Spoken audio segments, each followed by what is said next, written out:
अब हमारे साथ एक बहुत ही खास मेहमान जुड़ रहे हैं। जैसा कि आपको पता है कि देश में ही नहीं पूरी दुनिया भर में योग दिवस को लेकर अब बहुत जबरदस्त हलचल रहती है। तो योग के जो आइकॉन हैं इन दिनों स्वामी रामदेव, वो खुद हमारे साथ मौजूद हैं। स्वामी रामदेव वही शख्सियत हैं जिन्होंने की पूरी दुनिया में योग को पॉपुलर किया है। वैसे तो इसकी परंपरा अपने देश में बहुत पुरानी है, लेकिन आम जन तक, घर घर तक ले जाने का श्रेय बाबा रामदेव को जाता है। स्वामी रामदेव जी, बहुत बहुत स्वागत है एबीपी न्यूज में।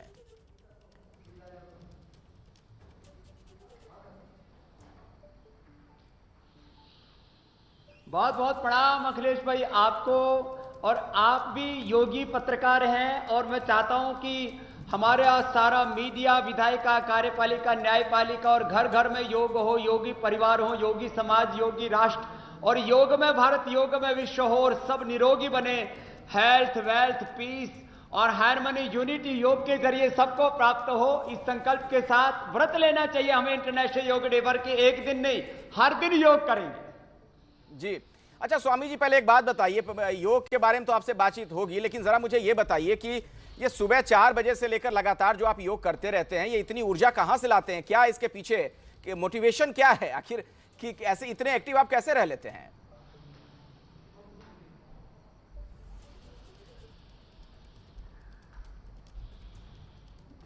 योग अपने आप में मोटिवेशन है। Self motivation, self discipline, self inspiration, self competition में मैं जीता हूं। मैं अखिलेश भाई एक बात को बहुत प्रामाणिकता से, शिद्दत से कहता हूं कि हमको योग जब करते हैं तो अंदर से ऐसी शक्ति मिलती है, ऊर्जा, प्रेरणा मिलती है। मैं 45 सालों से सुबह सोया नहीं हूं। एक दिन की मैंने अखिलेश भाई छुट्टी नहीं की है। No holiday, everyday is holiday. मैंने हर दिन को मैं एक जिंदगी के साथ जीता हूं। Everyday is my birthday, everyday is equal one life, one day equal to one life. इस संकल्प के साथ जीता हूं। बस सुबह 1 घंटा से लेके 2 घंटे, अब ऐसे कोविड काल में तो मैं 4-4 घंटे पसीना बहाता हूं और 50 पार करके मेरी जो बायोलॉजिकल एज है ना वो 25 ही है।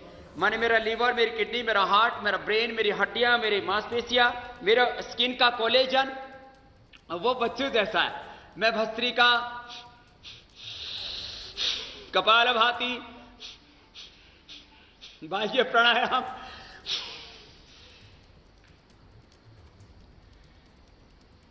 और बाद में तो मैं ये भी करता हूं नौली क्रिया।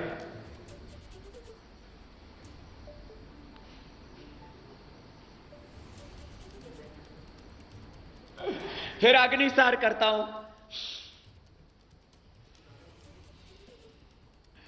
और फिर उज्जाई गले थायराइड के लिए, फिर अनुलोम विलोम भ्रामरी उद्गीत, शीतली शीतकारी, चंद्रभेदी, सूर्यभेदी, ये पूरी प्रक्रिया है।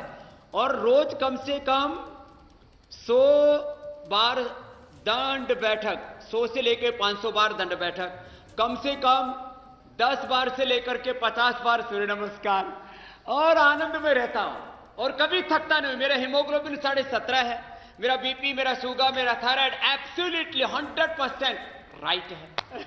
मैं चाहता हूं सब ऐसे ही रहे, फिजिकली, मेंटली एकदम फिट रहे और हार्मोन्स का सबके भीतर बैलेंस रहे और सबके भीतर हैप्पीनेस रहे, और ये योग से होता है। जी स्वामी जी, इस बातचीत की शुरुआत में जैसा कि मैं कह रहा था कि वैसे तो अपने देश में योग की बहुत पुरानी परंपरा रही है, लेकिन ज्यादातर ये ड्राइंग रूम तक लोगों के सीमित होकर रह गया था। आपने इसे जन जन तक पहुंचाया, आम लोगों तक पहुंचाया, इसे बड़ा पॉपुलर बनाया, प्रसिद्ध किया आपने। मैं चाहूंगा कि इस मौके पर आप देश भर में लोगों को या दुनिया भर में जो भी इस वक्त एबीपी न्यूज देख रहे हैं, उन्हें जरा ये बताइए, योग के ऐसे कौन से आसन हैं जो हर शख्स को, हर व्यक्ति को हर रोज करने चाहिए? कम से कम वो आसन तो करे ही वो।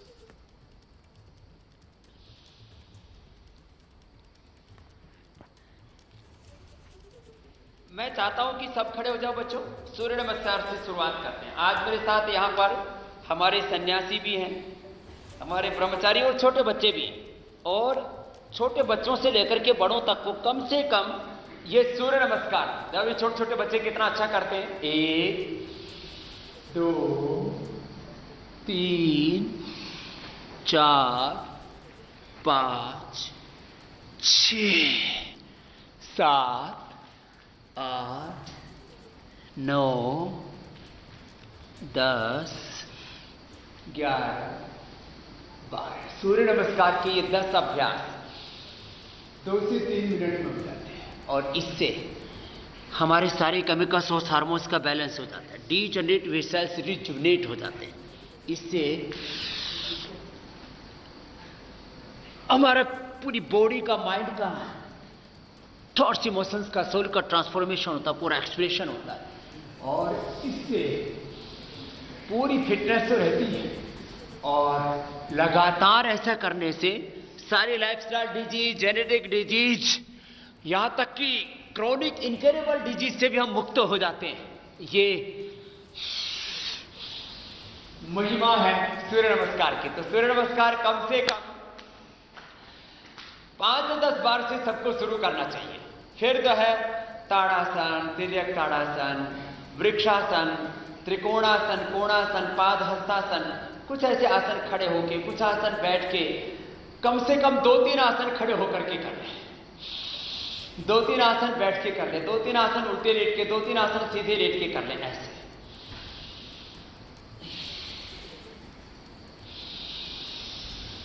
ऐसे ये अभ्यास करें। ऐसे ताड़ासन, तिर्यक ताड़ासन, कुछ आसन ऐसे कर लें। और ये आसनों के साथ कम से कम, जैसे मैं शुरू में बता रहा था, भस्त्रिका, कपालभाति, अनुलोम विलोम, भ्रामरी उद्गीत, शीतरी, शीतकारी प्राणायाम, अब तो ये जन जन जान गया है। घर घर में भगवान ने हमें ये सेवा करने के लिए निमित्त बनाया और हमने इस ज्ञान को प्रामाणिकता के साथ करोड़ों लोगों तक पहुंचाया। ताड़ासन, तिर्यक ताड़ासन, वृक्षासन, कितने आसान आसन है ये। और मैं ये बात कहना चाहता हूं कि लोग एलोपैथी की दवा खा करके बीमारियों को कंट्रोल तो कर सकते हैं, बीपी को, शुगर को, थायराइड को, और उस कंट्रोल में भी कॉम्प्लिकेशंस बहुत हैं। डिजीज और डिजीज के कॉम्प्लिकेशंस, ड्रग्स और ड्रग्स के साइड इफेक्ट्स, उनसे बचने के लिए भी ये योग जरूरी है। और जब हम प्राणायाम एक सुनिश्चित समय तक करते हैं और एक एक आसन को 10-20 सेकंड से शुरू करके 2 से 5 मिनट और असाध्य रोगों में 10 मिनट तक करते हैं, तो मैंने बड़े बड़े रोगों को परास्त किया, बड़े बड़े रोगों को। और ये जो आप अभ्यास देख रहे हैं, ये तो एकदम सरल सहज अभ्यास है। हाँ, थोड़े कठिन है, जैसे अभी तो थोड़े से कठिन करने में ही लोगों को आश्चर्य होता है।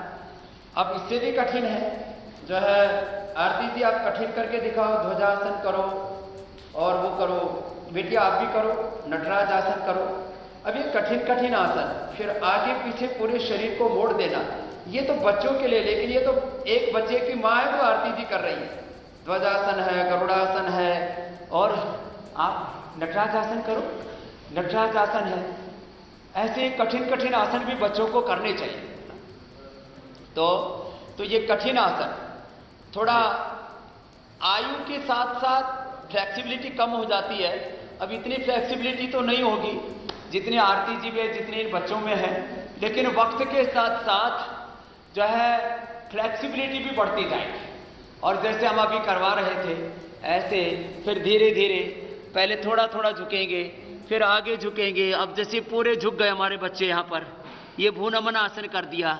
वृश्चिकासन करो बच्चों, वृश्चिकासन, टिट्टिभासन, विपरीत टिट्टिभासन, ये अलग अलग आसन भी है। ये तो बच्चों के लिए भी एक साथ बता रहा हूं, बाकी सब लोग तो ये थोड़े थोड़े भी कर लिए और बच्चे और कुछ ना कर पाए तो शीर्षासन, सर्वांगासन, ये दोनों तो आसनों के राजा हैं, एंटी एजिंग भी है। ये करेंगे तो 100 साल तक जवान रहेंगे, युवान रहेंगे। और मैं एक बात खास ये कहना चाहता हूं, मैंने आसन, प्राणायाम और ध्यान का समन्वित अभ्यास करा करके, इंटीग्रेटेड प्रैक्टिस करवा करके बीपी, शुगर, थायराइड, यहां तक कि टाइप 1 डायबिटीज, एंक्लोजिंग स्प्लाइटिस और कैंसर जैसे रोगों को, यहां तक कि SLE, MS, ऑटोमेन डिजीज को हमने क्योर किया। लोग शोर मचाते रहे कितना ही, लेकिन करीब 10 करोड़ लोगों पर पिछले 45 सालों का मेरा ये एक्सपीरियंस है, वो मैं आपको साझा कर रहा हूं कि ऐसे जो सामान्य अभ्यास भी कर लेते हैं, जो शीर्षासन, सर्वांगासन और जो कठिन कठिन आसन यहां आप देख रहे हैं, ये जो नहीं भी कर पाते, वो सरल आसन करके भी योग का लाभ उठा सकते हैं। सर्वांगासन, हलासन आदि तो ये तो कर ही लेते हैं अक्सर। जो ये भी ना कर पाए तो क्या करें, तो अपना बटरफ्लाई कर ले तो अपना ये कठिन कठिन आसन तो बच्चे यहां पर कर रहे हैं, करो बेटा। हमारी गुरुकुल की बेटियां कर रही हैं। अब ये इतने थोड़े कठिन हो जाते हैं थोड़े सबके लिए, तो यहां जो है हमारी सन्यासिनी बहनें कर रही हैं ये, और इधर आरती जी कर रही हैं, देववाणी जी कर रही हैं, लंबे लंबे श्वास, सब बहनें ऐसे। जो ये ना कर सके तो ये सूक्ष्म व्यायाम कर ले और सरल आसन कर ले, गोमुख आसन कर ले, मंडूक आसन कर ले, वक्रासन कर ले। और ये अभ्यासों का तो समावेश इंटरनेशनल योग डे की प्रैक्टिस में भी मंडूक आसन, शशकासन, योग मुद्रासन, वक्रासन आदि जितना जिससे बन पाए उतना अभ्यास कर लें और साथ साथ में थोड़ा खान पान पर ध्यान दे लें तो बड़े बड़े हिमालय जैसे रोगों को भी परास्त कर सकते हैं जी। मैं 1 से 2 सप्ताह के भीतर भीतर फैटी लीवर, लिवर सिरोसिस, 1 सप्ताह के अंदर पहले ही दिन में बीपी, शुगर, थायराइड की दवा बंद कर देता हूं। और वो सब यहीं पर मैं 1000 से ज्यादा तो प्रमाण मेरे पास हर समय रहते हैं कि हम lifestyle disease, genetic BP, sugar, thyroid, ESMA, arthritis, genetic fatty liver, लोगों को ये सब बीमारियां जेनेटिकली होती हैं, इनसे हम मुक्त हो जाते हैं। ये मैंने साइंटिफिकली एविडेंस के साथ प्रूफ किया है, पूरे डॉक्यूमेंट्री एविडेंसेस है मेरे पास। स्वामी जी, जी स्वामी जी, मैं एक बात आपसे ये कहना चाह रहा था कि दरअसल हमने ये देखा, ये जो कोरोना का समय चल रहा है, ये जो महामारी है, आपदा है, इस दौरान जो लोग योग नहीं करते थे उन्हें भी योग के महत्व के बारे में पता चल गया है, वो लोग भी अब योग करने लगे हैं। ये एक बड़ी अच्छी चीज भी हुई है। तो किस तरीके के योग खास तौर पर करें कि फेफड़े मजबूत हों? कोरोना काल में अगर कोई संक्रमित है या संक्रमण से बाहर आ चुका है तो वो किस तरह के योगासन करे?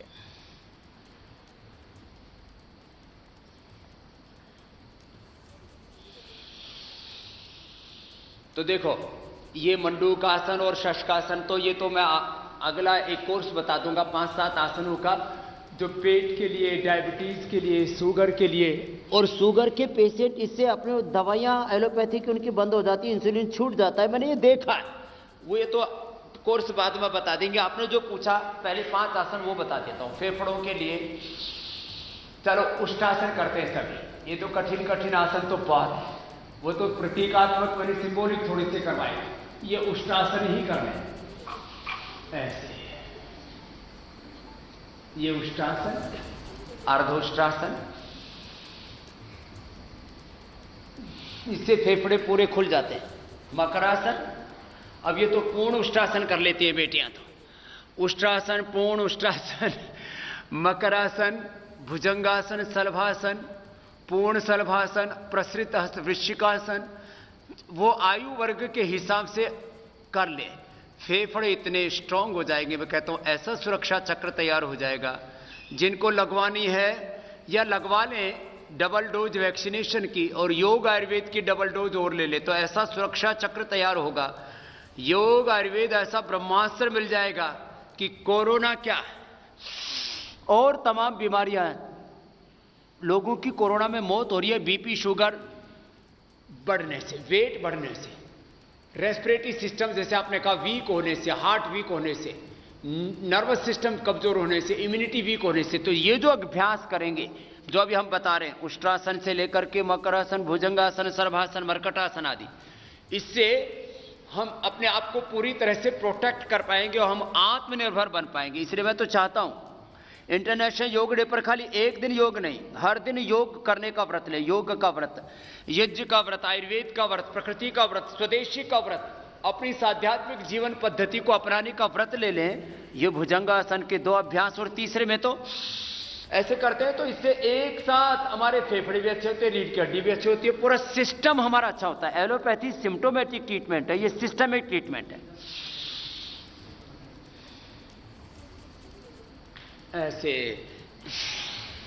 भुजंगासन के 3 अभ्यास, फिर सलभासन, एक एक पैर को उठाया ऐसे, और जो भी आसन श्वास भर के करेंगे रेस्पिरेटरी सिस्टम के ऊपर सीधा असर होता है, और जितना श्वास अंदर जाएगा, shalabhasana, dhanurasana, less oxygen supply is the main cause of all diseases.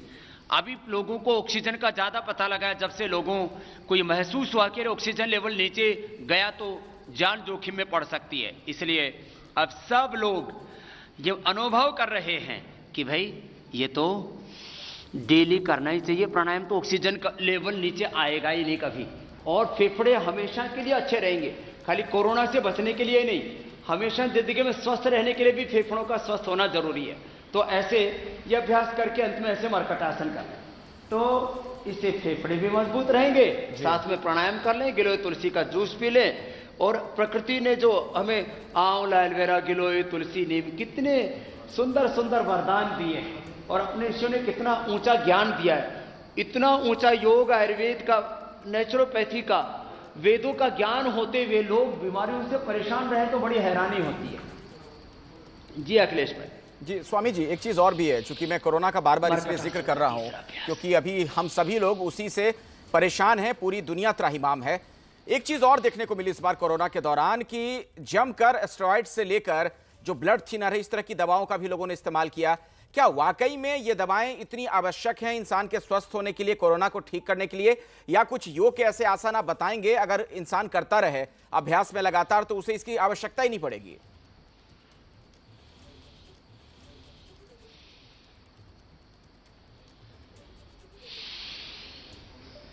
हाँ, ये मैं आपको बताना चाहता हूँ। देखो, स्टीरॉइड के तौर पर लाइफ सेविंग ड्रग्स की 99% जरूरत नहीं पड़ती, बहुत कम जरूरत पड़ती है। माने दवाओं का ज़रूरत से ज़्यादा प्रयोग, गलत ऑपरेशन, गलत ट्रीटमेंट देने से कितने लोगों को नुकसान होता है। उसके साथ साथ मैं 3 चीज़ें बताना चाहता हूँ। सबसे अच्छा नेचुरल स्टेरॉइड होता है हल्दी में, शिलाजीत में, गुल में, लहसुन में, प्याज में, सहजना। और ये अभ्यास जो मैं बता रहा था, डायबिटीज बढ़ जाए उसके लिए भी पवन मुक्त आसन से लेकर के मंडूक आसन जो हमने बताया था, उत्तान पादासन, नौकासन, ये तो सब करे ही करें। और जो ब्लड थिनर के तौर पर 5 चीजें मैंने हमेशा बताई, फिर से दोहराना चाहता हूं। लौकी का जूस सबसे अच्छा ब्लड थिनर है, लौकी का जूस। दूसरा अर्जुन की छाल, दालचीनी। तीसरा लहसुन। चौथा प्याज। और 5वां, जिनको पीने में आपत्ति ना हो तो गोधन अर्क पी लें। ये नेचुरल ब्लड थिनर है। हमने यद्यपि लिपिडोम, लौकी, घनवटी हमने भी बनाए, लेकिन मैं कभी भी दवाओं को प्रश्रय नहीं देता। मैं कहता हूं पहली कोशिश करो कि तुम प्रकृति से अपनी विकृतियों का समाधान खोजो, होम रेमेडी से। और ये योगाभ्यास करो, प्राणायाम करो, अपनी खान पान पर संयम करो, ये है बड़ी चीजें। तो ये ब्लड थिनर के तौर पर जो हम औषधियां खा रहे हैं, इसमें भी ज्यादातर की जरूरत नहीं है। जितने हम स्टीरॉइड ले रहे हैं, और इन ज्यादा स्टीरॉइड से ही ये बैक्टीरिया, ये वायरस, ये फंगस, ये बहुत ज्यादा बढ़ रहे हैं। बैक्टीरियल, वायरल, फंगल इन्फेक्शन का भी बढ़ने का ये बड़ा कारण है कि जितना ज्यादा हम इनके यूज करते जाएंगे, उतना ही ज्यादा ये हमारे भीतर बीमारियों को बढ़ाती जाती है। बल्कि वायरस के नए नए वेरिएंट पैदा हो जाते हैं, जो है इससे नई नई फंगस पैदा होती है। पहले बोला ये तो ब्लैक फंगस आ गई, फिर व्हाइट आ गई, फिर येलो आ गई। कोरोना के अलग अलग बैक्टीरिया, वायरस के नए नए वेरिएंट आ गए। जितने हम एंटीबायोटिक्स लेते हैं, जितना हम स्टीरॉइड लेते हैं, उसके और नए नए वेरिएंट तैयार होते रहते हैं डिजीज के। इसलिए मैं कहता हूं जितने भी bacterial, viral, fungal, communicable disease है और non communicable disease, lifestyle disease, और यहां तक कि genetic BP, sugar, arthritis, asthma आदि, इनका समाधान हम योग में खोजें। और ये योग के आसन जितने जो कर पाए, अब जैसे थोड़ा ऐसा कठिन है पादामुष्टन, आसन, स्पर्शासन, लेकिन इससे तो कठिन कठिन हमारे बच्चे बहुत जबरदस्त करते हैं। तो थोड़ा थोड़ा योगाभ्यास करते हैं, ज्यादा नहीं तो मैंने कहा कम से कम प्राणायाम तो कर लें। जी जी, इतना भी कर लिया तो भी बेड़ा पार हो जाएगा, उद्धार हो जाएगा। और कोरोना से लेकर के हम कंटिन्यू योगाभ्यास करके और थोड़ा सा संयम करके बड़ी बड़ी जो बीमारियां, जिसके लिए करीब पूरे देश में 20 लाख करोड़ रुपए के ये हेल्थ का कारोबार चलता है, इससे हम अपने आप को बचा पाएंगे। मैं तो चाहता हूं सब आत्मनिर्भर बने। आनंद, अखिलेश भाई। जी जी, बिल्कुल। अच्छा देखिए स्वामी जी, एक बात और है, उसके बाद कुछ सवाल भी मैं आपसे पूछूंगा, समसामयिक विषयों पर भी हम लोग बातचीत करेंगे। इस बार कोरोना के दौरान ये देखने को मिल रहा है, दूसरी वेव के बाद जो लोग दूसरी वेव में बीमार हुए, उसके बाद वो बहुत कमजोरी महसूस करते हैं। कई लोगों को सांस लेने में दिक्कत होती है। उन लोगों के लिए आप कुछ बताना चाहेंगे कि खान पान में किन चीज़ों का ख्याल रखें, या कुछ खास तरह के योगासन जिससे वो जल्द से जल्द कमजोरी को दूर कर लेंगे?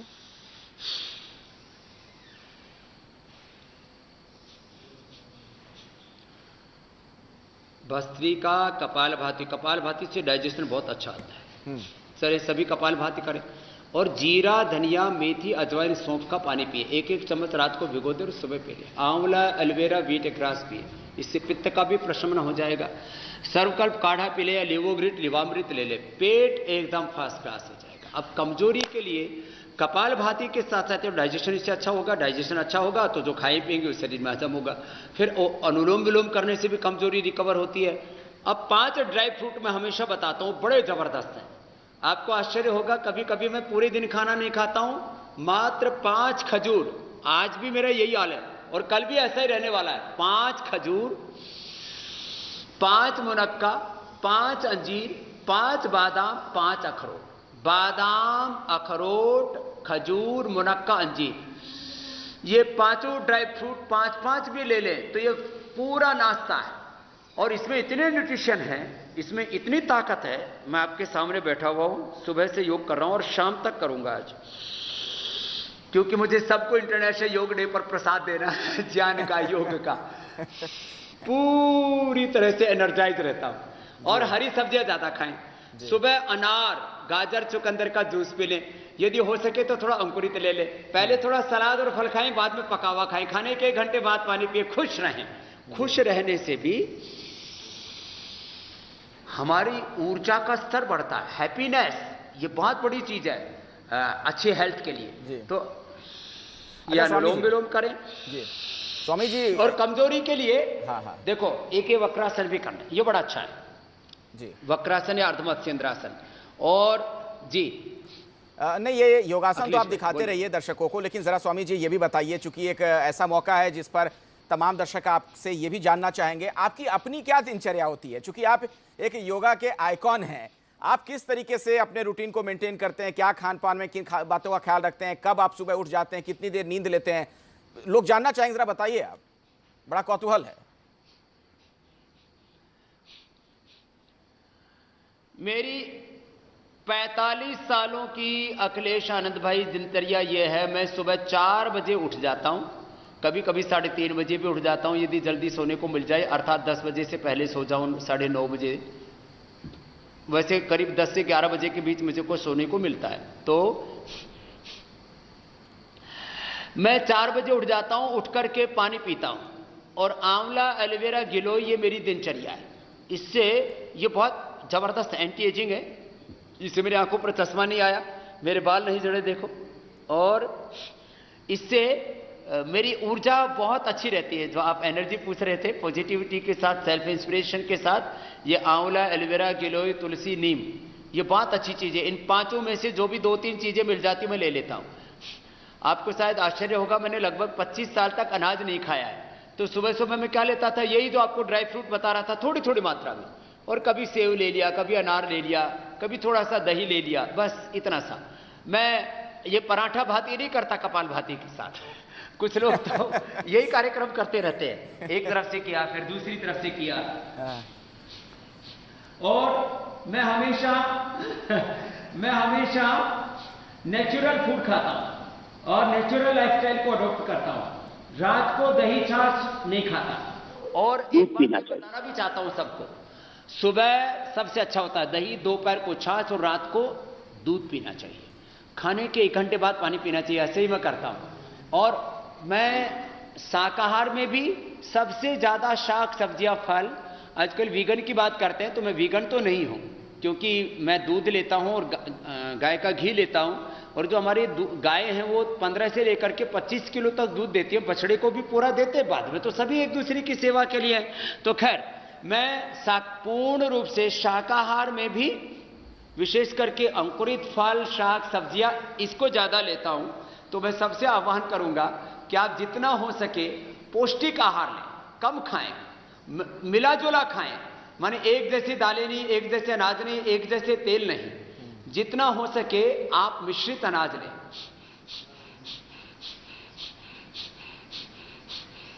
और खुश रहें, पॉजिटिव रहें। मैं सकारात्मकता, उत्पादकता, गुणात्मकता इसमें ही विश्वास रखता हूं।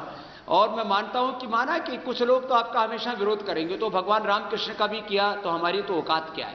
इसलिए अपना काम पूरी ईमानदारी से करें और नेकी करे और कहते रहे कुएं में डालो। अपना काम करते रहो, पुरुषार्थ करो, परमार्थ करो, योग करो, कर्मयोग करो, निवृत्ति मूलक प्रवृत्ति करो, अपना काम करते जाओ। योग और कर्मयोग, यही इसी को मैंने अपने जीवन का आधार माना। इससे बड़े बड़े उद्योग भी खड़े किए, लाखों लोगों को रोजगार भी दिया। और अभी भी आत्मनिर्भर भारत की सबसे बड़ी प्रेरणा पतंजलि इसीलिए बना हुआ है कि हम चाहते हैं कि हम स्वास्थ्य से लेकर के, उद्योग से लेकर के, health, education, research, agriculture, industry, production, सब में आत्मनिर्भर बने। और उसका मार्ग है ये योग, आत्मनिर्भरता का। और आदरणीय मोदी जी ने ये आत्मनिर्भरता का भी जो सूत्र दिया पूरे देश को, और साथ ही साथ इंटरनेशनल योग डे यूएन के अंदर प्रस्ताव पारित करा करके उसको गौरव दिला दिया। माना कि घर घर योग पहुंचाने के लिए भगवान ने हमको निमित्त बनाया, लेकिन अब पूरी दुनिया मान रही है कि कोरोना से लेकर के सभी प्रकार के lifestyle disease, genetic disease, chronic disease योग से मिटेंगे। और योग से व्यक्ति 18 घंटे तक मेहनत भी करेगा और व्यक्ति प्रोडक्टिव होगा, तो चारों ओर स्वास्थ्य के साथ समृद्धि की भी बयार आएगी। आनंद भाई, बिल्कुल बिल्कुल। और देखिए स्वामी जी, आप सिर्फ योग सिखाते नहीं हैं, योग करते नहीं हैं, बल्कि आप एक चिंतक के तौर पर भी कई मौकों पर सामने आते हैं, अपनी बात आप बेबाकी से रखते हैं। तो कुछ समसामयिक विषय हैं, उन पर भी मैं कुछ सवाल आपसे पूछना चाह रहा हूं। और पहला सवाल तो यही है कि एलोपैथिक चीजों को लेकर जो आपने बातें कही थी, एलोपैथ को लेकर जो आपने बयान दिया था, उसको लेकर बड़ा बवाल हुआ। आप कहना क्या चाहते थे और लोग क्या समझ गए, इससे क्या हम भावार्थ निकालें उसका?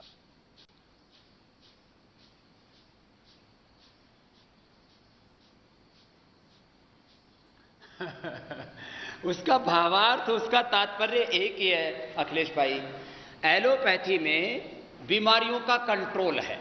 और अभी आपने देखा होगा दैनिक एक बहुत बड़े अखबार में भी छपा, दैनिक अखबार में, और रिसर्च है। देश के 3 बड़े डॉक्टरों के हॉस्पिटलों के डॉक्टरों ने कहा कि भाई हमारे पास BP, sugar, thyroid, asthma, arthritis, इन बीमारियों का कंट्रोल है, क्योर नहीं है, सिम्टोमेटिक है। और योग में, आयुर्वेद में इन बीमारियों का क्योर है।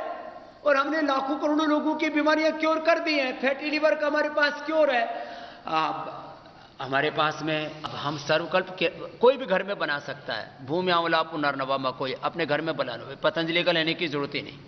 ये भी जो हम बनाते हैं लेवोग्रिट, लेवामृत, कोई भी घर में बना लो। हम तो दवाइयाँ बेचने के लिए कोई काम ही करते नहीं। दवाई, लोगों की जान बचाना, परोपकार करना, उपकार करना, उपचार करना, यही हमारा मकसद है। तो दरअसल हमारे पास थायराइड का क्योर है। हम कपालभाति कराते हैं, उज्जाई कराते हैं। उज्जाई ऐसे, कपालभाति उज्जाई, होल्ड करके बाएं से छोड़ते, कपालभाति उज्जाई, सिंहासन,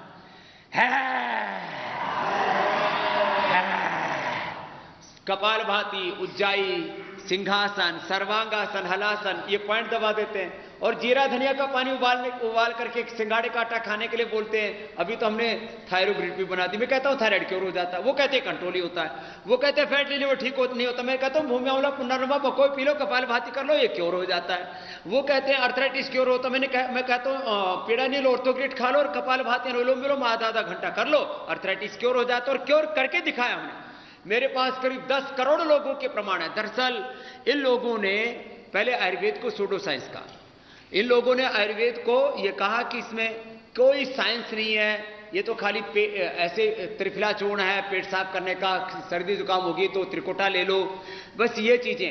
इसमें किसी भी क्रिटिकल बीमारी का कोई क्योर नहीं है। हमने बीपी, शुगर, थायराइड से लेकर जेनेटिक बीपी, अस्थमा, अर्थराइटिस से लेकर के, हमने एंकोलॉजिक स्पोलाइटिस, टाइप 1 डायबिटीज से लेकर के, और एसएलईएमएस ऑटोमिन डिजीज जैसी बीमारियों को अखिलेश भाई क्योर किया। अब ये मानने के लिए तैयार नहीं।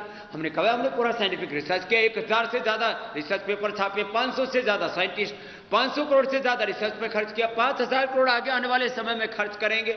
और योग, आयुर्वेद को, नेचुरोपैथी को, जो हमारी ये सनातन ज्ञान परंपरा है, इसमें पूरी दुनिया का कल्याण है। पूरी दुनिया में करीब 100 से 200 लाख करोड़ रुपए का ये हेल्थ का कारोबार है। उनको ऐसा लगता है कि बस सब लोग ऐसे फूंक मार मार कर ठीक हो गए तो फिर हमारे कारोबार का क्या होगा। तो कॉर्पोरेट वार है ये पूरा। ये ड्रग माफिया और वो जो मेडिकल माफिया हैं, अच्छे डॉक्टर मैं उनका सम्मान करता हूं आज भी। मैं कहता हूं वो धरती के लिए भगवान का वरदान है। मैं वही कहने वाला था स्वामी जी, उनके ऊपर तो कोई मैं वही कहने वाला था स्वामी जी कि आपने फिर एक बात और है जी जो है जी, आपने कुछ दिन पहले एक बयान दिया था स्वामी जी, आपने कहा था कि ये जो कोरोना काल में डॉक्टर हैं या फिर पैरामेडिकल स्टाफ हैं जो लोगों की सेवा कर रहे हैं, वो देवता तुल्य हैं, वो धरती पर भगवान हैं, लेकिन मेरी लड़ाई ड्रग माफियाओं से है।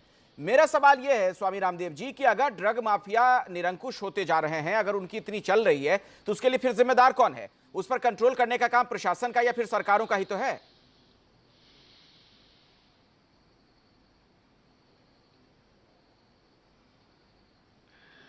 अब देखो, एक तो उन्होंने अपनी सेल्फ रेगुलेटरी बॉडियां बना रखी है।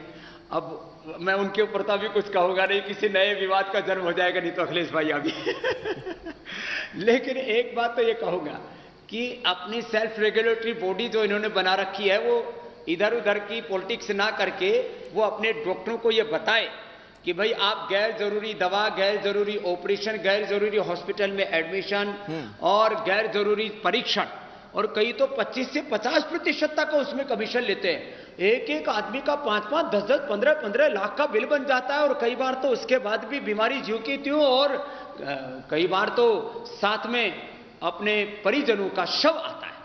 तब बहुत दर्द और वेदना पीड़ा होती है कि हम ये जो और तरह का तमाम तरह के करप्शन के आपने देखा है अखिलेश भाई, मैंने पूरे देश में उसके लिए आंदोलन छेड़ा था। तो ये जो मेडिकल करप्शन है, इसके ऊपर सेल्फ रेगुलेशन भी उनको करना चाहिए, जैसे आप मीडिया वाले भी करते हो, आपकी भी एक संस्था है। ऐसे ही सरकार को भी, अब सरकार ने तो अब देखो ना, जेनेरिक दवाइयों के लिए क्यों बनाया? क्योंकि ब्रांडेड दवाई, वही दवाई 7 रुपए की, और वही ब्रांडेड दवाई कितने रुपए की? 3000 रुपए की। बताओ, वही 7 रुपए का साल्ट मिल रहा है, वही 3000 रुपए का साल्ट। कितनी लूट है भाई। ब्रांडेड का मतलब क्या? गाय का दूध दूध है, अब वो अमूल का हो, पतंजलि का हो, मदर डेयरी का हो, दूध दूध होता है, वो प्योर होना चाहिए। आप ये मैं जंग छेड़े हुए हूं। प्रधानमंत्री जी ने एक कोशिश तो की जेनेरिक दवाइयों को आगे लाने के लिए। इसके लिए एक बार आमिर खान जी ने भी आवाज उठाई थी, अक्षय कुमार जी ने भी आवाज उठाई थी, लेकिन मैंने पता नहीं कैसे थोड़ा जरा जोर से बोल दिया कि वो धीरे का झटका बड़ा जोर से लग गया। ये तो मानते ही नहीं थे अखिलेश भाई।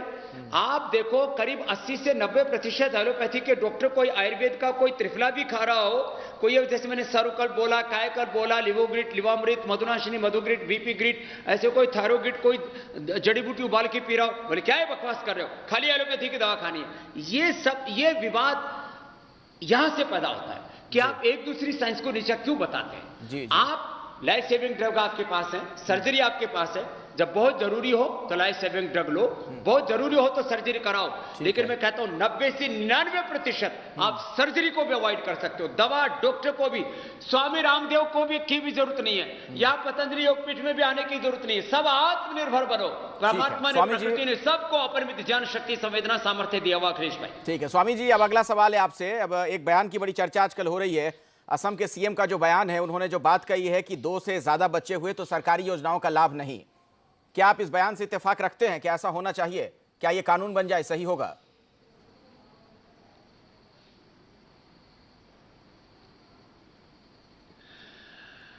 देखिए, मैं हमेशा इस बात को कहता रहा हूं कि जनसंख्या नियंत्रण होना चाहिए। हॉस्पिटल लिमिटेड है, स्कूल कॉलेज लिमिटेड है, यूनिवर्सिटी लिमिटेड है, सड़क लिमिटेड है, जमीन लिमिटेड है। अब हम लाखों करोड़ों बच्चे बेइंतहा ऐसे ही पैदा करते चले जाएं। देखो, मेरे साथ यहाँ बैठे हुए कुछ सन्यासी हैं, इनका अभिनंदन करो। इन्होंने जो है इस चिंता को मिटा दिया। इसमें बहुत बच्चे पैदा हो गए। जैसे मैं 5 लाख लोगों को रोजगार दिया, लाखों बच्चों को आगे पढ़ाने के लिए प्रतिबद्ध हूं, हजारों को अभी पढ़ा रहा हूं, और अपने जीवन में चाहता हूं कि कम से कम 1 करोड़ भारत के बच्चों को शिक्षा देकर के, दीक्षा देके, उनको संस्कार और समृद्धि रोजगार देकर के जाओ। तो देखो, जनसंख्या तो कम होनी चाहिए। अब उसके लिए क्या क्या प्रोविजन हो सकते हैं, मैंने कई बार इस बात को उठाया, और इसमें हिंदू मुसलमान का कोई विवाद नहीं है। जनसंख्या नियंत्रण 100% होना ही चाहिए, और जो ना माने उनको ऑब्वियसली या तो उनको वोट देने का राइट उनका छीन लेना चाहिए, या सरकारी नौकरी आप उनको नहीं देंगे, कुछ ना कुछ तो आपको करना पड़ेगा। नहीं तो लोग समझ नहीं रहे, आखिर कहां लेकर के जाएंगे। 135 करोड़ का हिंदुस्तान हो गया, नहीं रोकी, आने वाले 20-25 सालों में 200 करोड़ की आबादी हिंदुस्तान में हो जाएगी। कैसे चलेगा हिंदुस्तान मेरे भाई अखिलेश जी? इसलिए इसमें हिंदू मुसलमान ना जोड़े, इसमें कोई मजहब ना जोड़े, हाँ, सबके लिए समान रूप से यह व्यवस्था बनती है। जनसंख्या नियंत्रण के लिए जरूर कुछ ना कुछ इस दिशा में कार्य होना चाहिए अखिलेश भाई। जी स्वामी जी, आखिरी सवाल है। दरअसल इन दिनों बड़ी चर्चा हो रही है अयोध्या में जमीन विवाद को लेकर, कई तरह की बातें कही जा रही हैं। कल भी एक मामला सामने आ गया, समाजवादी पार्टी की तरफ से आरोप लगाए जा रहे हैं, आम आदमी पार्टी की तरफ से आरोप लगाए जा रहे हैं कि जमीन के नाम पर वारे न्यारे कर रहे हैं लोग, लाखों करोड़ों का खेल कर रहे हैं। क्या इस तरह के आरोपों से ट्रस्ट की छवि पर असर पड़ता है और आप चाहते हैं कि इस मामले की पूरी जांच होनी चाहिए, दूध का दूध पानी का पानी हो?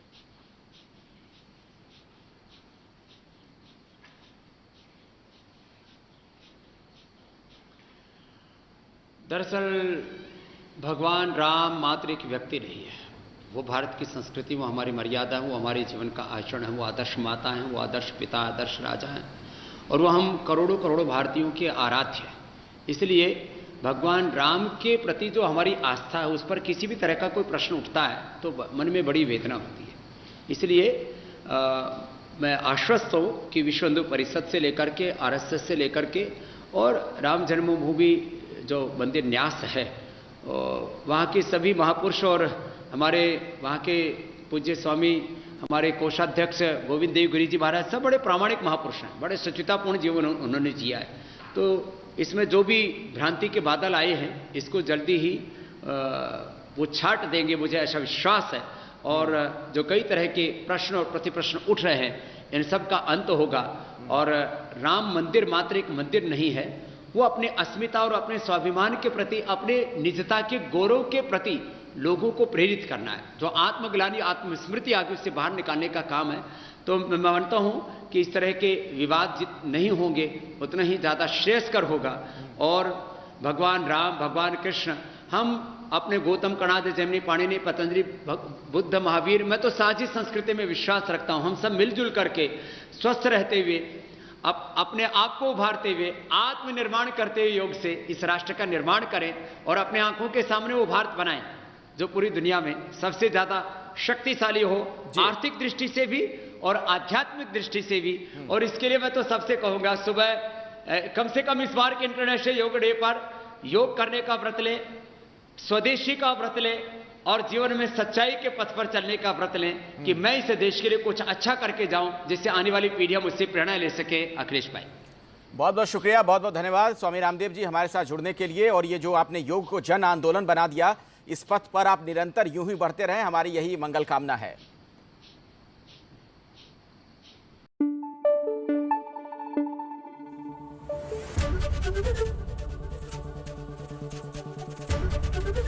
एबीपी न्यूज आपको रखे आगे।